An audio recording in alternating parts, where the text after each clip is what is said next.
జీవిత కర్మ క్రతువులో మాత్రమే కనిపిస్తుంది. తర్వాత ఇంకొకటి ఏంటి అనంటే మనిషి యొక్క కొన్ని నుదిటి రేఖలు అని ఉంటాయి. వాటిలల్లో కనిపిస్తుంది. ఇంకొకటి ఏంటి అనంటే గవ్వల శాస్త్రం. ఓహ్!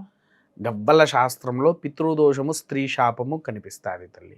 మిగిలిన దేంట్లో గూడా మనకు కనిపించవు. ముఖ్యంగా లగ్న కుండలిలో ఎలా ఉంటదంటే తరతరాలుగా నుంచి వస్తున్నటువంటి పితృదోషం ఏదైతే ఉందో పుట్టినవాడికి లగ్నం నుంచి పంచమ స్థానంలో బృహస్పతి, నవమ స్థానంలో శుక్రుడు ఉన్నటువంటి ఎడల అది మనకు ఏంటి అనంటే పితృదోషం కింద ప్రధానంగా తీసుకోవచ్చు. ఈ పితృదోషం గూడా ఎలా ఉంటదంటే తల్లి, మన పూర్వీకులు హ్మ్. సూసైడ్ అటెంప్ట్ చేసుకోవడం, లేకపోతే అకాలంగా మరణించడం, హ్మ్. క్యాన్సర్ వంటి రోగాలు కావచ్చు, ఇంకా ఎటువంటి రోగాలైనా సరే శరీరము బాగా క్రూరంగా ఏంటి ఒక ఇబ్బందులు పడి మరణిస్తాది చూసారా? దానికి గూడా పితృదోషం వస్తది.